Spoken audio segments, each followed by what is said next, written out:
Welcome back to another episode of Rock Boys Football Friday night. A little instant reaction to the Texas Longhorns. And Dill, throughout the week, we've been talking about this Texas team putting together a complete game where they get up at half, they kind of step on the throat in the second half, and that is exactly what we saw. 57-7 victory at home senior day for the Texas Longhorns. And you talk about style points in terms of getting into the college football playoffs. Texas Longhorns certainly delivered on that. Kind of want to get into some instant reactions, maybe a little bit of a look ahead into the Big 12 picture and that college football playoff picture. Before we get into it, just want to say thank you to you guys and a shout out to the Texas Longhorns fans. This is a team that we previewed this game earlier on in the week. You guys gave a ton of feedback, a ton of support.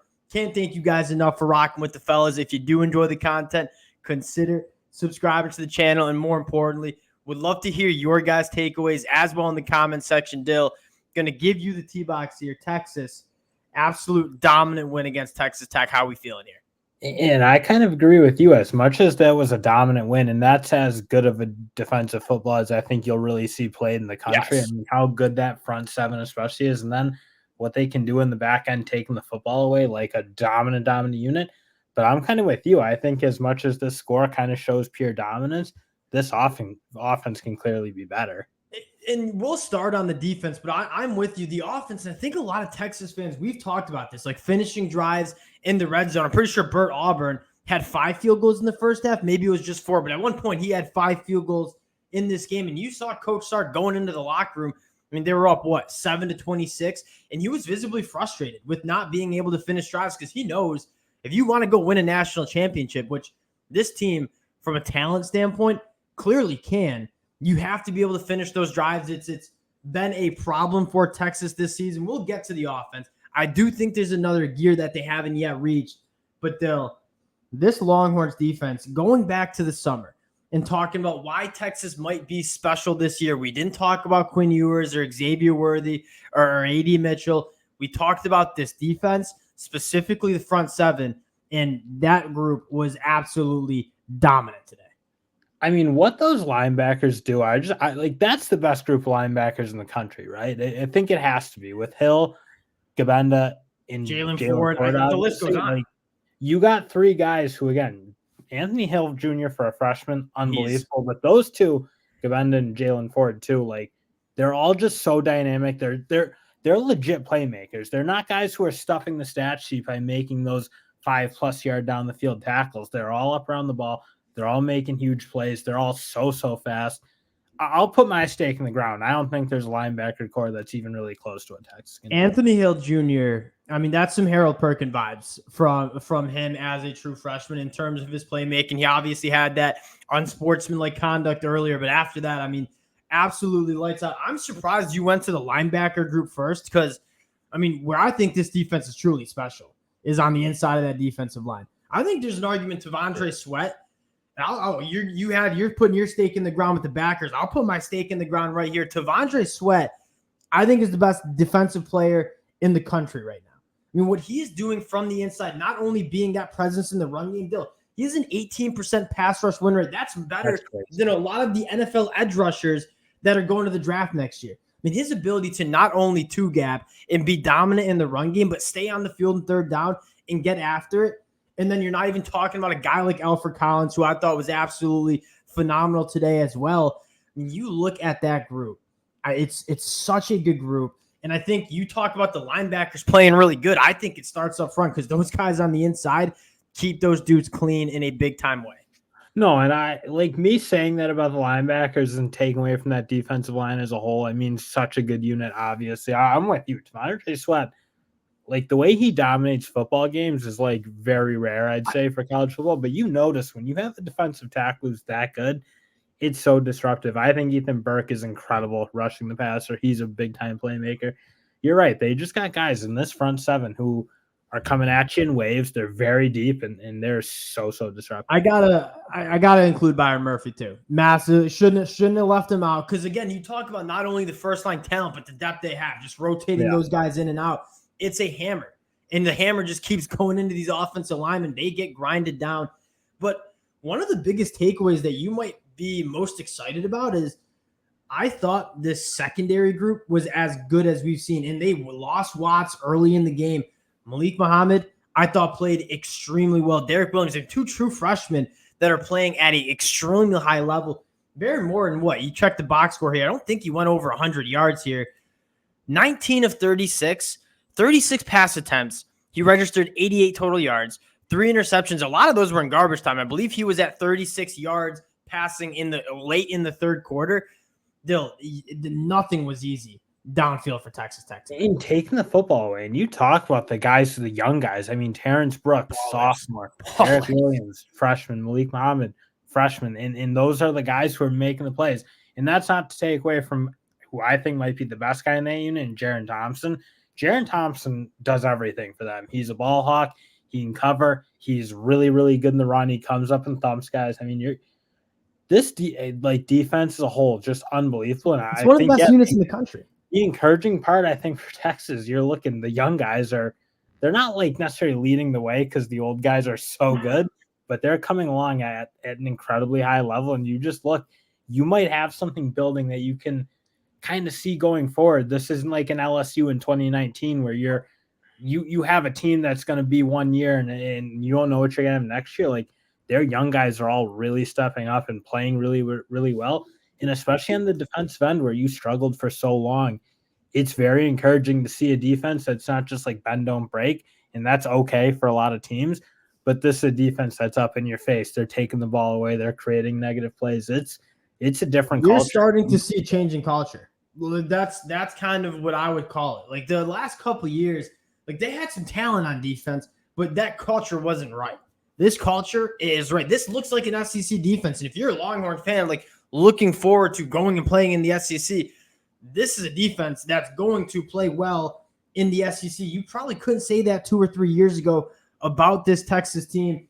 And for Texas fans, like I can confirm my brother's love for Thompson. I mean, dude, text me 24/7 about him when he's watching the film. He talked about him all game. Like this dude is about Thompson. Absolutely loves him. Dill, let's go to the offensive side of the football. And they scored 57 points. I know, so one was on special teams, one was a defensive touchdown, but it was a group that they were moving the football pretty well. It's just the one bugaboo that we've seen kind of bite them in the butt multiple times this season is finishing drives in the red zone. It's nice as a Michigan fan. I remember having it with Jake Moody last year.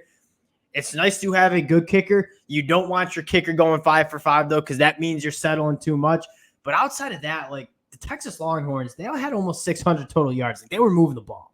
And that's the thing. Like the offense was good. I mean, that's like obviously a very much a winning performance. But I think you're right. When you're that good, the problem with Texas at times, it feels like if they don't get big explosive plays, they really struggle to score touchdowns. And the crazy thing to me is I feel like you have the weapons to do it. When you have a guy like Jatavian Sanders who's so good catching the football in traffic and him and Quinn Ewers, no one feels as in sync as those two. It feels like when they go to him, he's the guy who can kind of fit it into those tight windows.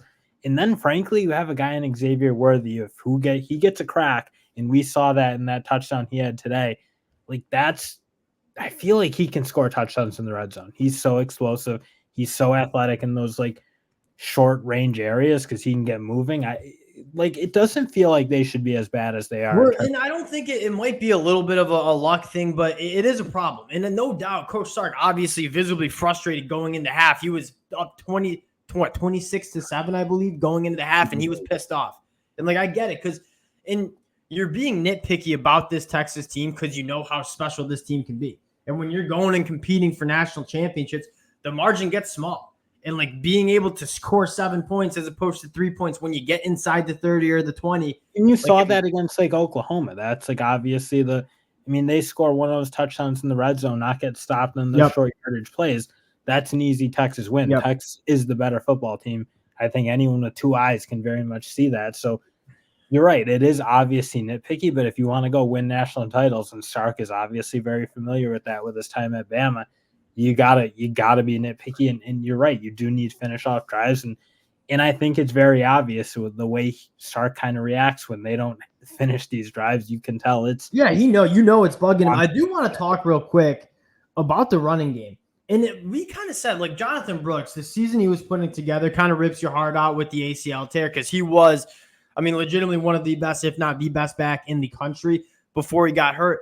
We kind of said they'd be just fine. You have a guy in CJ Baxter who is an absolute tank. He obviously got banged up, but still, Jaden Blue, I think, showed that he Savion Red too, but Jaden Blue, I think, showed that he might need a little bit more touches. And that's nice to have someone that you can kind of spell CJ Baxter with in terms of having a committee of running backs that can get the job done.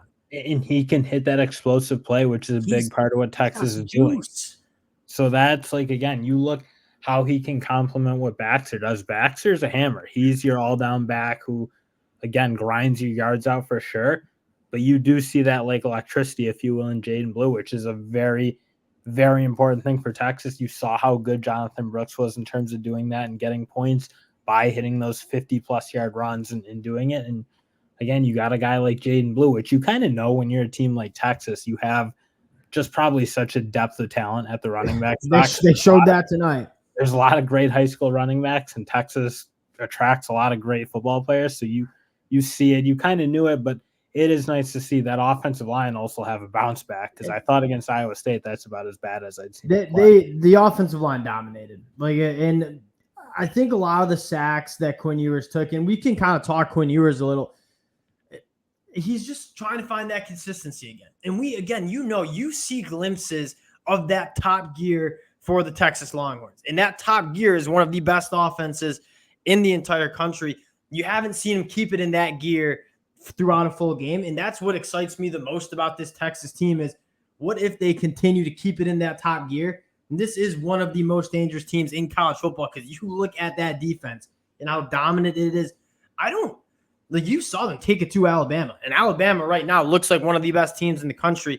You talk about Texas matching up with a team like the Georgia Bulldogs in the college football playoffs. In years past, I would have said, I don't know if Texas can hold up in the trenches. Going into this year, Texas certainly can hold up in the trenches against the Georgia Bulldogs, who have the best line of scrimmage play that you see across the country. Dale, I'm going to ask you a question before we hop off here. If you're Texas, who do you want to see in the Big 12 championship game? Oh, it's Oklahoma, right? Yeah, you gotta want to go. I think a lot of time. I would like the listeners to let us know in the comment section who you guys want to see, because I completely agree. I'll let you continue, but Oklahoma, I would love to see for Texas. Oh, and that feels like I'd be really surprised if there's a Texas fan in our comments, if you will. They want their lip back. Anything else? I think you gotta want Oklahoma back. I think Texas knows they're the better team. I think most of us know that they're likely the better team, and if they just play a clean football game and they are a little bit better in the red zone. They don't need to be perfect, but just like not horrible. They really shouldn't have much of a problem. And I also think not only does it give you another, because they're a top 15 team in the college football playoff, and I think they're a really good team, right? And I said that after they beat Texas like this, but they haven't looked like that same Oklahoma team the back half of the stretch. I've talked to a lot of Oklahoma fans about it. I think more importantly, not only is it another top 15 win and kind of like boosting that resume, so to speak, but it also lets you kind of get that revenge factor and kind of show that, okay, yeah, we lost to this team. What was it, week 5? But this team right now, week 13, the Big 12 championship Texas that you're seeing is a different team. And I think that's probably the best argument to make is go take your one loss that you had this season, get your revenge. And it's going to be awfully hard for the college football playoff committee. I will say, I think there's a lot of revisionist history going on where people are saying, oh, look how much better Alabama got. It's like, maybe they just saw one of the better teams they were going to have seen all year in week 2. I think Bama looks a lot better too. And that's another conversation. And we don't need to go far down this rabbit hole here. But if you're a Texas fan, I think you're rooting. I saw them on the ESPN graphics say you want Georgia to win out. I think you want Alabama to win out, because at the end of the day, you look at this and say, is the committee going to put in Alabama over the Texas Longhorns when Texas went on the road and beat that Alabama team? I play the games if they do that. And you look at the rankings and they have Alabama ahead, but I think when push comes to shove, and it's that Sunday when we're announcing the playoffs with the one loss Texas team that maybe gets the revenge on Oklahoma, a Big 12 championship team that went on the road and beat Alabama by 10 points. That's going to be a really hard argument to leave Texas out We'll see how it all plays out. All I know is this is the best this Texas team has looked. You want to see a repeat of that in the Big 12 championship game. If you're a Longhorns fan, I mean, let the chips fall where they may, but this is one of the most dangerous teams across the country. Appreciate y'all for checking the boys out late night.